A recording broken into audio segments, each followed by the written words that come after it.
besar untuk negeri ini, melakukan perubahan untuk Indonesia yang lebih baik, dan saya ingin menjadi bagian daripada perubahan Indonesia yang lebih baik itu. Anggaran yang dimiliki oleh daerah ataupun negara ya melalui RAPBN, RAPBD itu benar-benar itu alokasinya untuk kepentingan masyarakat. Salam aspirasi rakyat. Menjadi seorang politisi bukanlah hal yang mudah. Dibutuhkan konsistensi dan integritas yang kuat untuk menciptakan karakter tokoh politik yang mampu mewakili aspirasi rakyat. Seperti narasumber saya saat ini yang tetap menjaga konsistensi untuk maju di pentas politik 2019. Bersama saya Wana Shimbal dalam 100 Caleg Bicara.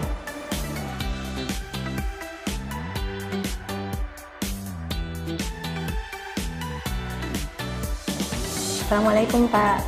Waalaikumsalam warahmatullahi wabarakatuh. Apa kabar Pak hari ini? Alhamdulillah baik. Nah Pak, momentum politik 2019 nanti merupakan momentum yang paling ditunggu oleh para politisi. Nah, Bapak apa sih alasannya untuk maju di pentas politik kali ini? Ya, alasan saya itu tidak berbeda jauh dengan alasan-alasan sebelumnya. Bahwa saya berpolitik itu dengan satu tujuan adalah politik untuk kebaikan. Kenapa demikian?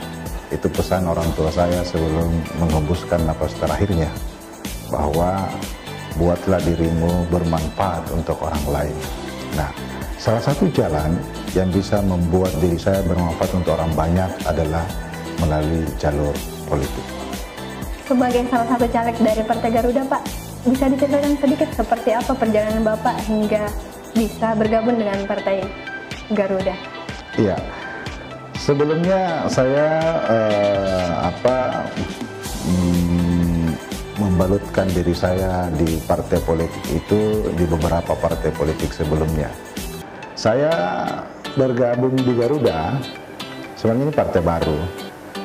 Saya meninggalkan Partai Nasdem dengan 1000 pertimbangan. Waktu itu Sekretaris Jenderal Partai Garuda pada saat partai ini masih didirikan ya untuk lolos jadi partai peserta pemilu itu diajak oleh beliau, dan setelah bertemu dengan beliau saya berdiskusi panjang bahwa saya melihat Partai Garuda ini kedepannya akan dewasa dalam hal pendelegasian wewenang pada tingkatan, baik pada tingkatan provinsi maupun pada tingkatan kabupaten kota. Ini yang jarang yang saya lihat terjadi di partai-partai lain. Ketika terjadi irisan antara kepentingan di tingkat bawah dengan kepentingan di tingkat pusat, biasanya solusinya itu adalah pemecatan. Nah, di Garuda saya melihatnya bahwa dia menjanjikan itu tidak akan terjadi di Partai Garuda.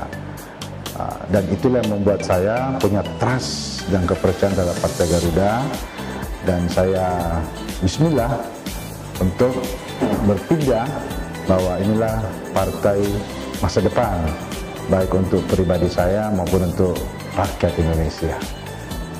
Nah, Garuda pada saat memasuki tahapan-tahapan verifikasi, baik verifikasi administrasi, verifikasi faktual, itu memang luar biasa ya.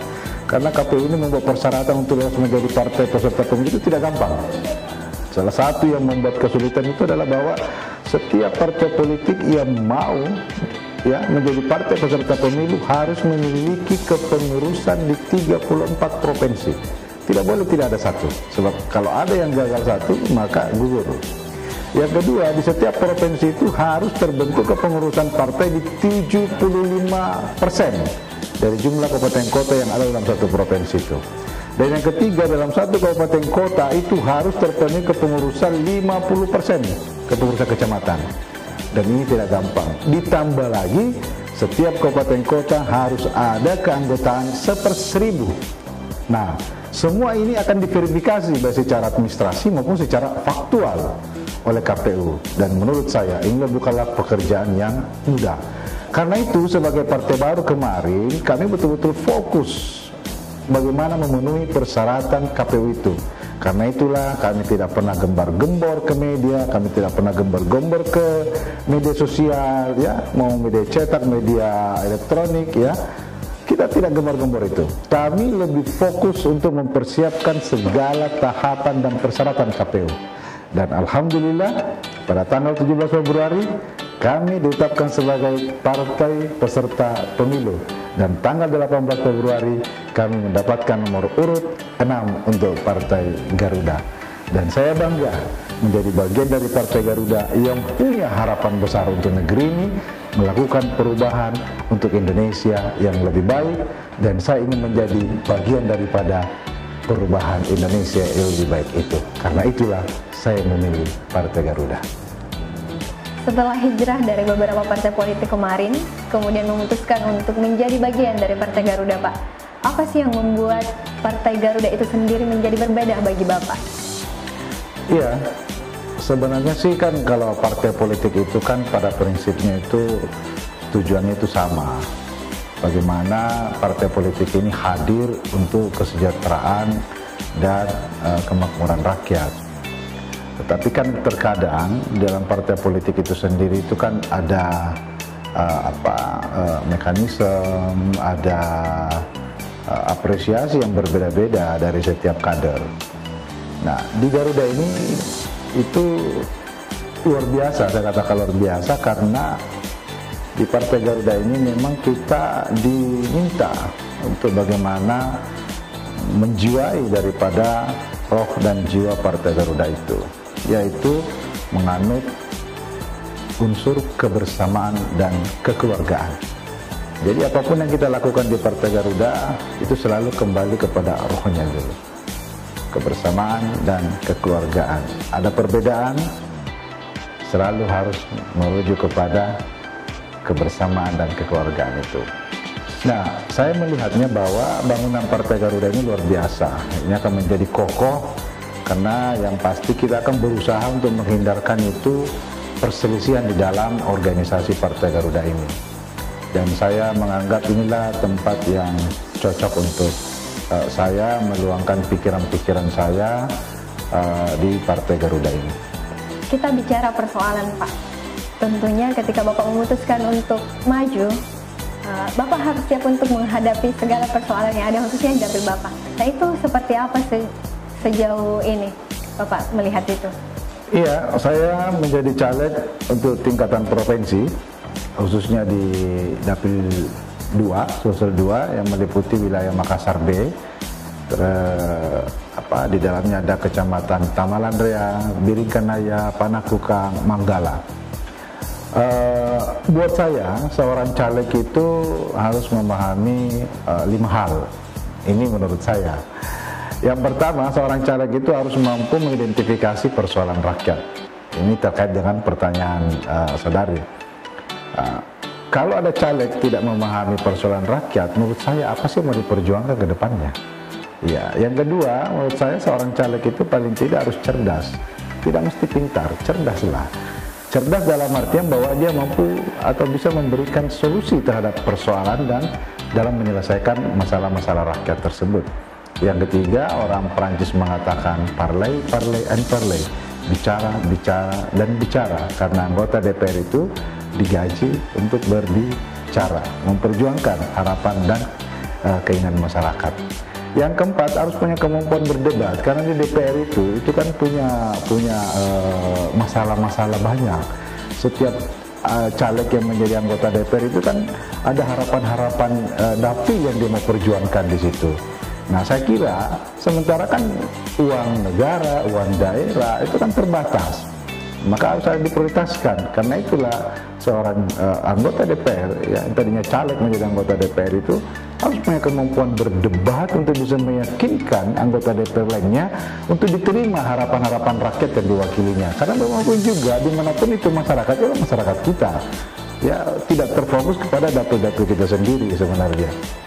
Dan yang kelima, punya kemampuan melobi. Mungkin kita tidak bisa selesaikan di paripurna persoalan-persoalan tersebut, tapi mungkin kita bisa tuntaskan melalui metode lobby-lobby dengan fraksi-fraksi lainnya.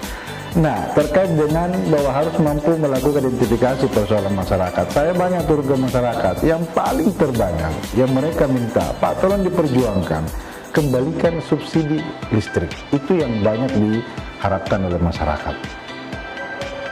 Nah, dari persoalan tersebut, Pak, itu termasuk tadi tentang listrik itu sendiri. Nah, solusi apa yang kiranya akan Bapak lakukan ketika terpilih nanti menjadi calon anggota legislatif? Ya, dari Partai Garuda mungkin setelah mendengarkan persoalan-persoalan masyarakat ini, di mana titik fokus perjuangan kami adalah apa yang menjadi harapan rakyat secara umum, ya itulah nanti yang bakal kita sampaikan ke pemerintah, bahwa kondisi masyarakat kita sekarang ini tuh mengalami persoalan beban terhadap biaya listrik yang mereka harus bayar setiap bulan, terutama di KWH yang 900 watt itu, ya kalau tidak salah itu yang banyak ditarik subsidinya. Nah, itu banyak sekali masyarakat minta supaya subsidi itu bisa dikembalikan. Sebagai contoh, ada masyarakat mengatakan, Pak, biasanya saya membayar itu cuma 300 per bulan, sekarang saya harus membayar sekitar 1 juta sampai 1,1 per bulan. Artinya ada kenaikan setiap bulan itu antara 700 sampai 800 ribu. Katakanlah kita rata-ratakan 750 ribu umpamanya per bulan, dikali 12 bulan dia harus mengeluarkan biaya hampir sekitar 9 juta tambahan per bulan, per tahun. Artinya apa? Biaya 9 juta per tahun ini itu kan bisa dia pakai untuk kepentingan lain, kepentingan sekolah, kepentingan kebutuhan anak-anaknya itu yang lainnya. Jadi saya kira memang di sini pemerintah perlu ada kepekaan. Memang kita sih butuh biaya pembangunan, terutama infrastruktur yang sekarang digalakkan oleh pemerintah. Tetapi di sisi lain juga jangan karena persoalan itu justru menimbulkan kesengsaraan terhadap masyarakat. Kita mendukung sih segala program-program pemerintah yang muaranya itu terhadap pembangunan Indonesia lebih baik, tetapi di balik itu juga itu bisa membuat masyarakat sejahtera, bahkan kalau bisa lebih sejahtera lagi, bahkan tidak sebaliknya membebani. Ada beberapa masyarakat kita yang kehidupannya sudah menengah, udah mau naik ke atas, tapi karena banyak beban-beban lagi kembali lagi dia ke bawah. Itu yang artinya berarti kita, ya dalam tanda kutip, berarti kan menghalangi mereka untuk menjadi lebih sejahtera. Ya mungkin di situ pemerintah sedikit perlu agak mempertimbangkan kembali terhadap penarikan subsidi listrik tersebut. Ya, nah Pak, tadi kita bicara soal tentang alasan Bapak untuk maju, kemudian kita bicara persoalan yang ada di dapil Bapak. Apa yang ingin disampaikan kepada konstituen di pemilihan legislatif 2019 nanti? Iya, sebagai calon anggota DPR ataupun nanti menjadi anggota DPR, kita itu kan terikat pada tupoksi, ya. Kita tidak bisa membuat visi misi layaknya seperti calon-calon eksekutif, apakah itu pilkada kabupaten kota, pilkada gubernur, ya, ataupun pilpres. Anggota DPR itu hanya terikat pada tupoksinya, itu 3. Yang pertama adalah fungsi legislasi, bagaimana bersama-sama dengan pemerintah, ya, membuat undang-undang buat DPR RI dengan presiden, dengan pemerintah pusat. Lalu kemudian bagaimana membuat peraturan daerah buat anggota DPRD yang ada pada tingkatan provinsi maupun kabupaten kota. Fungsi keduanya adalah fungsi budgeting. Bersama pemerintah mengatur anggaran negara, anggaran daerah, ya, untuk kepentingan rakyat. Nah, peran kami di situ sebagai anggota DPR adalah memastikan bahwa anggaran yang dimiliki oleh daerah ataupun negara, ya, melalui RAPBN, RAPBD, itu benar-benar itu alokasinya untuk kepentingan masyarakat. Itu yang kita mau pastikan. Makanya disitulah peran kami untuk memperjuangkan harapan rakyat dalam hal penganggaran. Dan yang ketiga adalah fungsi pengawasan, kontrol. Ya, kita sudah membuat perdanya bersama-sama atau undang-undangnya, kita sudah membuat pengaturan anggarannya bersama-sama dengan pemerintah. Sekarang pemerintah sebagai eksekutor, ya kita tinggal mengawasi apa yang dilakukan oleh pemerintah. Ketika itu keluar daripada apa yang sudah disepakati, ya, atau ada kebijakan-kebijakan yang bisa merugikan kepentingan rakyat, maka disitulah kehadiran anggota DPR untuk memastikan bahwa ini tidak boleh terjadi karena ini merugikan kepentingan rakyat banyak. Nah, apa yang ingin disampaikan kepada konstituen Pak untuk pemilihan legislatif 2019 nanti, khususnya di dapil Bapak? Iya, sekarang ini kan masyarakat kita ini kan masih banyak yang terkontaminasi dengan pola-pola lama, masih mainstream. Sementara Garuda itu kan anti mainstream, tidak mau mengikuti cara dan pola-pola yang telah dilakukan oleh partai-partai sebelumnya. Walaupun dalam tanda kutip mungkin ada kesamaan sedikit, tetapi yang pastinya bahwa kami ingin menciptakan namanya politik bersih. Kami ingin mendidik masyarakat bagaimana berpolitik yang benar, bahwa memilih seseorang itu bukan karena berapa dan apa yang diberikan dalam bentuk materi. Karena terus terang saja saya ada kekhawatiran dengan sistem demokrasi yang kita anut sekarang, yaitu sistem demokrasi yang proporsional terbuka. Itu bisa menimbulkan namanya demokrasi plutokrat. Apa itu demokrasi plutokrat? Adalah sebuah demokrasi yang dikuasai oleh orang-orang pemodal atau orang-orang kaya. Nah, kalau itu yang terjadi, kemudian masyarakat kita lebih memilih orang-orang yang memberi materi, bahayanya apa? Bahwa itu bisa menjadi negeri ini menjadi negeri yang kapitalisme. Artinya menghargai orang karena dia punya nilai, dia punya duit banyak, dia punya kekayaan. Perlakuan dan penghargaannya dia lihat orang ini karena kekayaannya. Nah, ini yang berbahaya buat negeri kita ini. Sebab kenapa? Kita punya ciri khas bangsa, ya, kegotong royong dan kekeluargaan. Itu ciri bangsa kita yang sekarang udah mulai tergeser perlahan demi perlahan. Orang memilih karena dia memberi, tanpa lagi memperhatikan apakah orang ini punya kemampuan untuk memperjuangkan kepentingannya. Garuda berusaha sebagai partai melakukan gerakan perubahan untuk Indonesia, itu mencoba memberikan hal yang baru buat rakyat. Kami turun mendengarkan apa yang menjadi aspirasi mereka.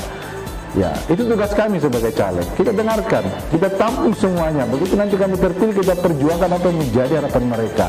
Kami ingin menciptakan namanya produksi kami ingin menciptakan yang namanya demokrasi yang bersih. Tanpa kami menjanjikan masyarakat kalau Anda memilih kami, saya kasih nilai sekian, saya kasih sembako, saya kasih ini, enggak. Kami berusaha untuk keluar dari hal itu. Kalaupun ternyata kepercayaan masyarakat masih rendah, belum tinggi, nggak apa-apa. Kita mencoba. Mungkin periode ini kita lakukan itu. Mudah-mudahan periode berikutnya, ya, masyarakat sudah mulai terbuka. Apalagi sekarang undang-undang tentang pemilu itu kan sangat ketat, ya. Bukan hanya yang memberi bisa dihukum, yang menerima pun bisa dihukum, bisa dipenjara 1 tahun, bahkan denda sampai 12 juta. Ya, artinya apa? Dalam hal regulasi, ya, pemerintah maupun aparat-aparat atau lembaga-lembaga yang mengatur tentang pemilu itu yang terkait dengan pemilu itu sudah berusaha untuk menciptakan namanya demokrasi yang bersih. Sekarang tinggal bagaimana komponen-komponen partai politik lainnya itu bisa bersama-sama dengan penyelenggara untuk kita bersama-sama meyakinkan ke masyarakat, ayo kita berdemokrasi yang bersih. Karena persoalan kemenangan itu kan persoalan takdir Tuhan. Karena menjadi menang itu bukan berarti kebahagiaan juga. Menjadi pemenang bisa dua. Apakah itu bisa memberikan kebaikan untuk diri kita orang banyak, atau bisa menjadi malapetaka untuk diri kita, atau juga untuk orang banyak.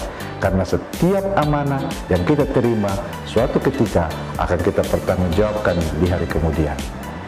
Iya Pak, berarti intinya adalah pemimpin cerdas juga dibutuhkan oleh calon pemilih yang cerdas, seperti itu Pak. Assalamualaikum warahmatullahi wabarakatuh.